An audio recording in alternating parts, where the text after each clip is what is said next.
Bienvenue sur Radio Corse International sur TPAES. Nous sommes aujourd'hui le vendredi 25 avril et aujourd'hui nous allons fêter les marques. Bonjour, salut à tous.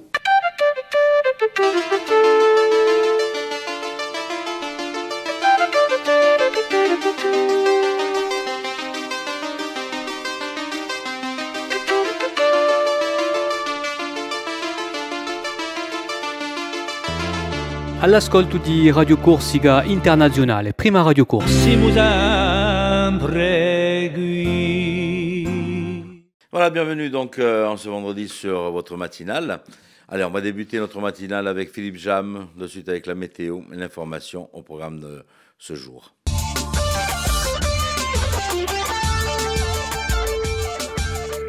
Bonjour Auguste, bonjour à tous et bonjour à toutes. Si la matinée est bien ensoleillée en ce vendredi, par contre des nuages vont se développer dans l'après-midi, donner même quelques averses sur le relief. Dans le Cortenay notamment, la limite pluie-neige se situera vers 2250 mètres. Le vent d'est à nord-est sera faible à modéré. Les maximales en mi-journée, 18 à 21 degrés près des côtes et de 12 à 17 degrés dans l'intérieur de l'île. Un petit coup d'œil sur le week-end. Samedi, le soleil sera bien présent le matin, mais dans l'après-midi, le ciel va se voiler, se draper puis se couvrir. Quelques pluies sont possibles en soirée sur le relief. Le vent d'est sera faible à modéré. Les maximales 13 à 22 degrés. Pour dimanche, il faut s'attendre à un temps le plus souvent bien nuageux avec de petites pluies dans l'après-midi sur la partie orientale de notre île. Le vent de nord-est sera faible à modéré. Les maximales seront en baisse. 11 à 20 degrés du centre vers le bord de mer.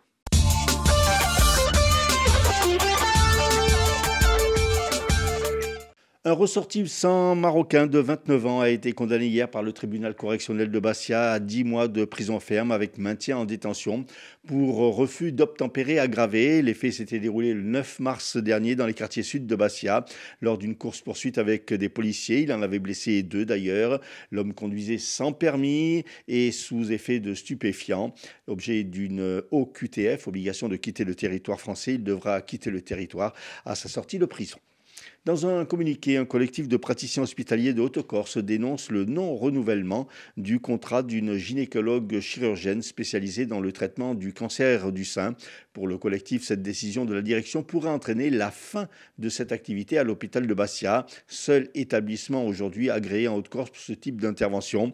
Dans sa réponse, toujours par voie de communiqué, la direction souligne, je cite, qu'elle refuse d'échanger sur une situation individuelle avec pour interlocuteur un ou des anonymes, ajoutant « Il nous paraît important de signaler que des propositions de poursuite d'exercice ont été faites aux médecins concernés. Nous regrettons profondément le ton alarmiste et les contre-vérités contenues dans les déclarations du collectif », souligne encore la direction. Depuis hier, la ville de Porto Vecchio dispose d'une cuisine centrale, un des projets phares du maire Jean-Christophe Angelini, situé dans le quartier de Pourrette, d'un montant de 3,7 millions d'euros, financé à 60% par l'État et la collectivité de Corse. Cet établissement de 350 mètres carrés permettra de préparer et de livrer quelques 1200 repas par jour aux 750 scolaires des 7 écoles de la commune. Du football ce soir avec la 32e journée de Ligue 2, le Sporting accueille Grenoble, la CA jouera à Annecy. Il y aura également du volley avec la première demi-finale des playoffs de Pro B pour le GFCA qui accueille Martigues à 20h au Palatino. Et puis dans le cadre du deuxième souvenir René Exbraya, la Sochaux Sporting Bastia 92 organise dimanche au stade du Bastio à Furiani un plateau foot en marchant au profit de l'association pour l'enfance Unamanu. René Exbraya est l'un de ses entraîneurs qui ont marqué l'histoire du Sporting. Il est décédé des suites d'une longue maladie le 29 octobre 2023 à Millau.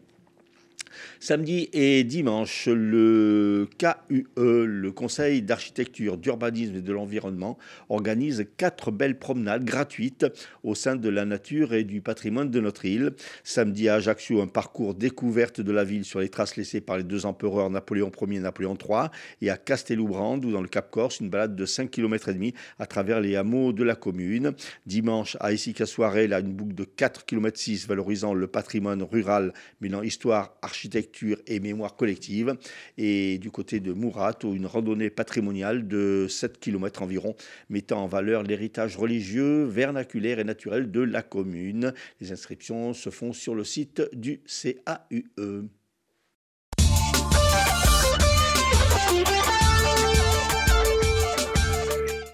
Merci Philippe. On vous retrouve un peu plus tard donc pour retrouver notre invité qui sera aujourd'hui Lanfranc qui sera au programme de l'invité donc de Radio Corse International de Télépaèse. Pour le moment, un petit détour sur les hippodromes de l'Hexagone avec Rémi. Les pronostics hippiques de Rémi sur Radio Corse International. Bonjour à tous, ce vendredi dans les bons coups du jour, nous serons sur l'hippodrome de Vincennes. On va démarrer avec le quintet, je vais mettre en tête le numéro 14, Ikiem Damer. Passons à la troisième course où le 13, Lancelot Griffe devrait l'emporter, tout comme dans la quatrième, le numéro 10, Lionert. Bon jeu à tous.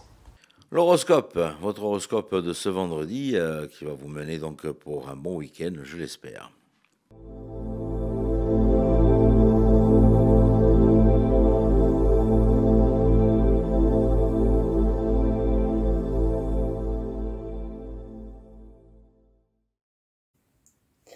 Et bonjour à tous, on se retrouve pour ce vendredi, on va voir un petit peu ce que l'on a à vous dire. Les béliers, vous pourriez aujourd'hui vous sentir beaucoup plus libéré, beaucoup plus léger, certaines choses du passé, des rancunes, des situations qui peuvent être encore souffrantes, vont se dissiper. En tout cas, vous allez peut-être plus facilement lâcher prise et ça va vous faire le plus grand bien. Les taureaux, vous allez passer à l'action, vous ferez ce qui sera nécessaire, en tout cas, les actions pragmatiques, ça vous connaît et ça va grandement vous réussir. Les Gémeaux, si vous vous sentez fatigué, stressé, n'hésitez pas à faire un petit check-up, à vous faire pourquoi pas un petit complément de vitamines, ça ne vous fera pas de mal. En tout cas, prenez soin de vous et faites attention à votre santé.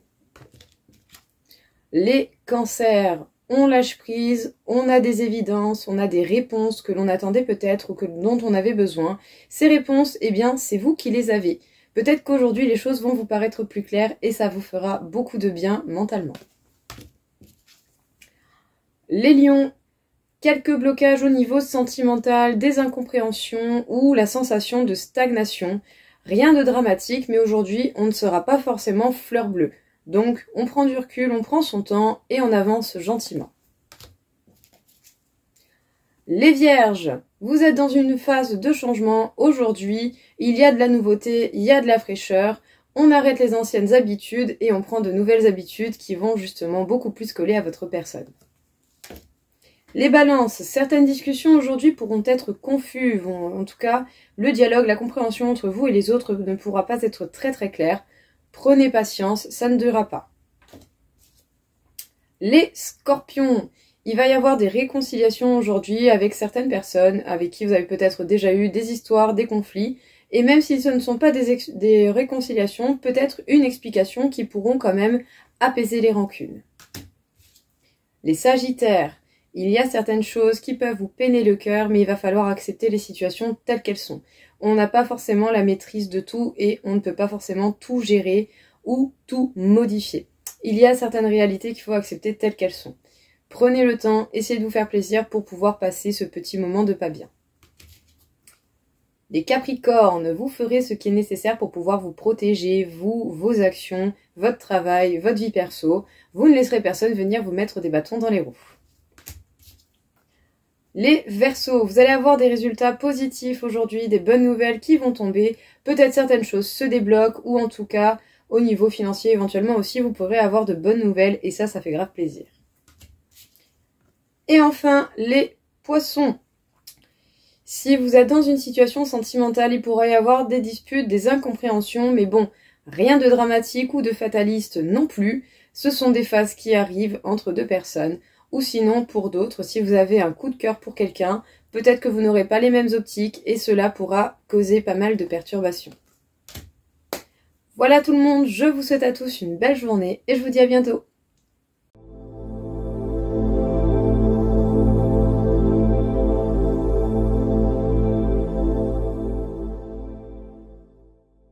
Invité du jour, Jean-Pierre Lanfranc qui est sur le plateau de Radio Corse International avec Philippe Jam. Notre invité aujourd'hui, Jean-Pierre Lanfranc, qui est directeur artistique de la troupe Unita Teatrale, à l'occasion du 2e épisode de l'adaptation de Don Quichotte de la Manche.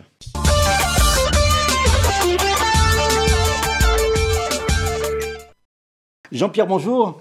Bonjour. Alors tout d'abord, un rappel, la genèse de Don Quichotte, qui est né en 2024-2023, enfin le temps de mettre sur la scène quand même. Oui, bon, le début du travail, c'est bien avant, mais la première partie, c'était en 2024, et, il y a un an, exactement. Qu'est-ce qui vous a donné envie de vous attaquer à Cervantes? C'est l'œuvre elle-même, c'est ce que raconte cette œuvre, ce qu'elle nous dit d'aujourd'hui, en fait. Elle nous dit que Don Quichotte, il s'est tellement plongé dans un livre qu'il a cru que ce qui était écrit dans le livre était une espèce de réalité et de choses à appliquer à la lettre. On s'aperçoit aujourd'hui que quand on s'attache trop au livre, aux grands livres, on peut même dire aux livres sacrés, on s'aperçoit que si on les applique à la lettre, ça fait quelques entorses à la vie. Tout court. Alors vous êtes vous aussi attaqué à Cervantes donc sur 3 ans, donc c'est un gros travail aussi. Oui, c'est un gros travail parce que l'œuvre est énorme si on veut parler vraiment de tous les aspects qu'il y a dedans. Et encore, il faudrait faire un spectacle de 24 heures, je ne sais pas. Là, ça durera en tout 4h30, 5 heures. Donc on l'a réparti en 3 ans, d'une part pour des choses simplement administratives et financières, parce qu'on n'aurait pas pu avoir les moyens en une année de faire ça. Donc ça, et après c'est une gageure aussi que de se dire on va faire ça en 3 épisodes, parce que ça nous pose des problèmes nouveaux, donc qui dit problème nouveau, solution nouvelle.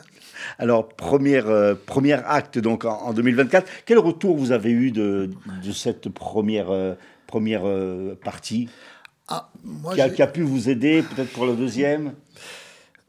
C'est toujours délicat de poser cette question à celui qui a fait le travail, parce qu'en général, le retour du public, le retour du public, il est en général bon pour nous. Donc moi, je ne sais pas s'il y a des gens qui ont pensé des choses mauvaises là-dessus. En tout cas, j'ai pas eu d'écho comme ça. Je crois que les gens ont été surpris, ont été pris dans l'histoire et qu'ils ont fonctionné dans la manière qu'on avait de la raconter. Alors, c'est une adaptation qui s'inspire donc des traductions de Louis Viardot et Aline Schulman, c'est ça? Oui, entre autres, parce que j'ai parlé aussi à des gens qui avaient lu le livre en langue, en espagnol, quoi. Donc j'ai pris plusieurs avis. Je me suis vraiment documenté sur beaucoup de choses, sur des gens qui ont travaillé sur l'œuvre, qui en ont écrit des livres, pas simplement sur des traductions, quoi. Après, moi, j'ai fait une adaptation de tout ce que j'ai compris, capté et senti de tout ça, et qu'est-ce que ça pouvait nous dire aujourd'hui. Alors, il faut souligner que le livre de Cervantes, c'est le livre le plus lu après la Bible. Donc il paraît, oui, c'est ce qui se dit. Il paraît qu'il y a un autre livre qui est passé devant, mais je ne l'ai pas en mémoire. Mais bon, pendant longtemps, ça a été le livre le plus lu après la Bible. Et donc, Don Quichotte intervient directement 3 fois. Voici donc la deuxième manche, sans mauvais jeu de mots. À quoi s'attendre, cet acte 2 ? À la suite des histoires. On voit un peu ce qui évolue par rapport à la première partie, c'est que le tandem Don Quichotte et Sancho Panza, c'est que Sancho prend un peu plus d'importance et il a d'un seul coup des pensées qui arrivent à le dépasser lui-même. Et ce qui est bien, c'est-à-dire que, étant habitué au discours de Don Quichotte, il s'aperçoit qu'il pense un peu plus loin. Alors, ce qu'il faut souligner, c'est que c'est du théâtre, mais c'est également des arts plastiques, de la danse, de la musique, des marionnettes. Oui, tout à fait. C'est-à-dire, pour rentrer dans cette histoire, qui est quand même une histoire qui nous parle d'une espèce de pénétration du réel et de l'imaginaire, de cette chose qui se joue comme ça, qui se mélange, pour passer de l'un à l'autre.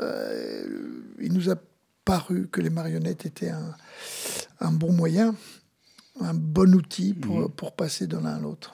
Alors, le casting, je suppose que c'est le même ? Oui, c'est le même.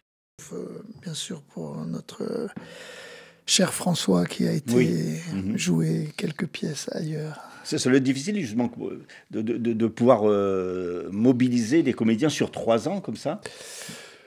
Écoutez, là pour l'instant, je crois qu'ils sont contents de faire ce qu'ils font. J'espère que ça va durer pour la 3e année. La difficulté chez nous, c'est toujours quand on s'attaque à des œuvres comme ça, et surtout à une forme comme celle-ci, qui est quand même une forme assez imposante, c'est après de jouer ça. D'abord parce que ça coûte un certain prix, parce que les gens travaillent, donc ils sont payés pour ça, et que passer, moi j'aimerais bien faire tous les villages avec ça, mais c'est très difficile, ça coûte assez cher, et voilà quoi, donc on est limité dans notre diffusion. Alors, personne ne nous limite, mais ça coûte cher, que bon, les communes n'ont pas ces moyens-là, ou ils n'ont pas ces envies-là. Et donc, si on prenait en charge vraiment toute la diffusion de ça coûterait quand même quelque chose. Alors, la première, c'est pour les scolaires, le jeudi 15 mai, c'est ça? Et ensuite, il y a le 16. C'est le vendredi 16. Vendredi, voilà, jeudi 16 mai, c'est pour les scolaires, au centre culturel. Non, c'est le 16. Et samedi 17 pour le public. Voilà, c'est ça. Voilà, à 20h30. Il y aura également un stage aussi. Vous faites un stage avec les scolaires? Non, c'était... Il y a un stage de théâtre. Oui, en général, on fait une espèce de médiation. C'est-à-dire qu'il y a on fait un retour plateau, c'est-à-dire à la fin du spectacle, si on veut poser des questions, souvent d'ailleurs chez les enfants, c'est plus des questions techniques que de l'histoire. C'est marrant parce qu'ils sont très curieux de comment ça fonctionne, tout ça. Et c'est vrai que c'est aussi un plaisir quand on fait la création. Et on fait une espèce de médiation où on prend une petite partie du spectacle et on la décortique et on le fait essayer par des stagiaires qui sont là. Alors samedi 17 donc à l'Albor, il y a déjà d'autres dates, je suppose, de prévues. Oui. Mais déjà, on va reprendre la première partie, le premier épisode, on va le reprendre le 14 juin à Calvi. On va le reprendre normalement dans 2 villages, dont un en hommage à François Berlinguer dans son village. Ça devrait se faire. À Talonne, et aussi, ça c'est pour la première partie. Sinon, on est reparti... pour le 2e épisode, on devrait passer à l'Aria pendant les journées internationales. On devrait passer à Corté, à Porto Vecchio. Voilà, en fait, vous allez jongler un petit peu entre la 1 et la 2. Oui. J'aurais bien voulu même la refaire à Bastia aussi, la première partie, parce que c'est dommage, il y a des gens qui découvrent la deuxième sans la première, parce que c'est quand même une suite, quoi. Vous faites un petit résumé au début ou il y a... Ça, il faudra venir le voir. C'est la surprise, donc vous viendrez voir un petit peu comment ça se passe. En tous les cas, il faut aller voir. Et donc, après, il y a la 3e, donc vous allez attaquer début 2026, la 3e partie, la dernière partie. Moi, la 3e partie, j'ai commencé, moi, à travailler sur l'adaptation, parce que c'est un travail assez... difficile, puis pour trouver de nouveaux rebondissements. Parce que pour la 3e partie, il faut savoir que Don Quichotte fait mourir... Don Quichotte, Cervantes fait mourir Don Quichotte parce que, entre-temps, entre le premier et le 2e tome, il y a quelqu'un qui s'est amusé à écrire la suite du premier truc. Et le 2e tome, il commence par une espèce de correction à ce monsieur qui a osé faire ça. Donc c'est écrit dans le bouquin. Et donc, ce qu'il a voulu, c'est faire mourir le Don Quichotte à la fin, de façon à ce qu'il n'y ait plus personne qui ose faire une suite. Comme Tintin, quoi. Voilà, c'est un peu ça. Alors, je suppose que vous êtes accaparé par ce Don Quichotte, vous n'avez pas le temps. Vous avez quand même le temps de faire autre chose, de préparer d'autres spectacles à côté, ou c'est vraiment trop prenant pour faire d'autres projets? Non, je ne suis pas pris toute l'année non plus. Je fais un travail continu sur l'adaptation. On travaille après en continu avec Sonia Moretti sur la traduction, etc. Et puis je le fais relire par plusieurs personnes de confiance pour améliorer les choses, etc., etc. Donc ça prend un temps, mais ça ne me prend pas toute l'année. Et puis on a les cours qu'on donne régulièrement à l'école Charpak pour adultes et pour adolescents cette année. Et puis non, là j'ai tourné dans un film dernièrement, Vendette, à Ajaccio. Je crois que je vais jouer dans une pièce de Marianne Nativi. Jean-Pierre, en tout cas, merci d'être venu. Donc, on rappelle la première de cette deuxième partie, l'acte 2 de Don Quichotte de la Mancha. C'est ce samedi 17 mai à 20h30 au Centre culturel L'Albor. Merci Jean-Pierre, à bientôt. Merci à vous. Arregoliamo la farawa. Vado da erba cavaliere e così dopo viene poi andare. Ma a moglie di Larmo, la giugò? Che avete pigliato abbastanza da questo codice di cavalleria. Indinucciateli.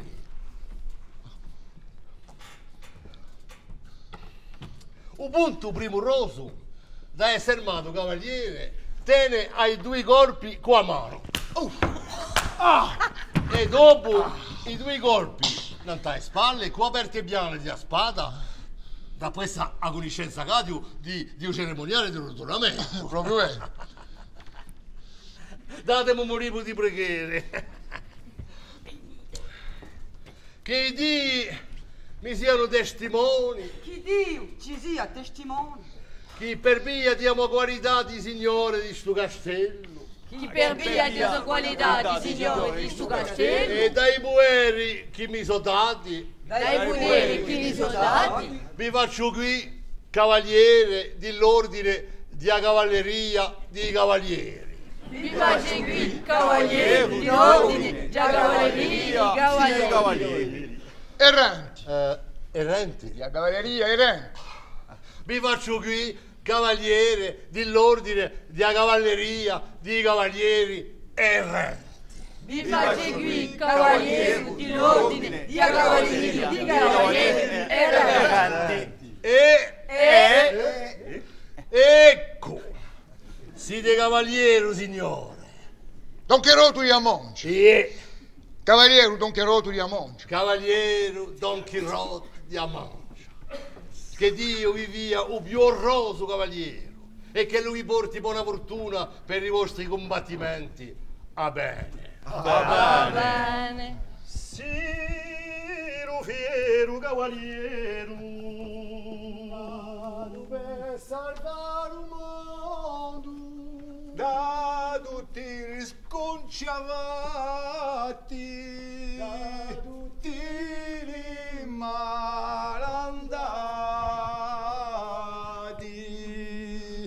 Udorracio puniore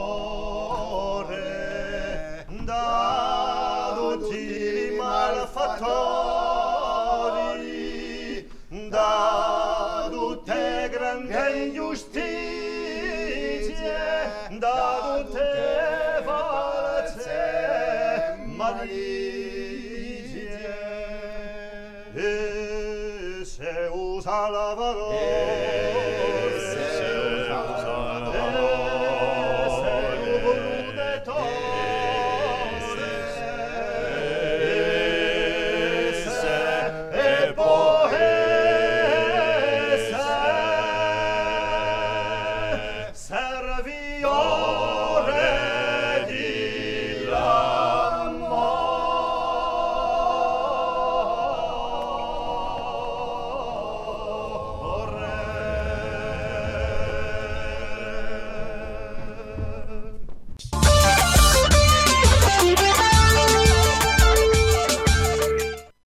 sur les titres de l'information avec la rédaction et Philippe Jam.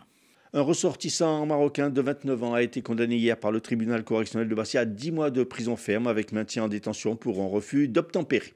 Un collectif de praticiens hospitaliers de la Haute-Corse a dénoncé hier le non-renouvellement du contrat d'une gynécologue chirurgienne spécialisée dans le traitement du cancer du sein à l'hôpital de Bastia. Dans sa réponse, la direction souligne qu'elle refuse d'échanger sur une situation individuelle avec pour interlocuteur un ou des anonymes. La ville de Porto Vecchio Tokyo dispose désormais d'une cuisine centrale. Elle permet de préparer et de livrer quelques 1200 repas par jour aux 750 scolaires de la commune. Et puis du football ce soir avec la 32e journée de Ligue 2. Le Sporting accueille Grenoble, l'ACA joue à Annecy. Il y aura également du volley avec la première manche des demi-finales de play-off de Pro B. Le GFCA accueille Martigues. Côté météo, c'est un week-end contrasté qui nous est promis. Un petit rendez-vous à ne pas manquer demain, c'est du côté de Borgo. Vous allez pouvoir retrouver l'Arcucci, donc dans la salle Paul Natali. Voilà, donc allez, en vous souhaitant de passer un bon moment à l'écoute de Radio Corse Internationale et Tele Paese. Et on se donne rendez-vous donc lundi matin. Passez un bon week-end. Tini Devurte. Bonjour, salut à tous.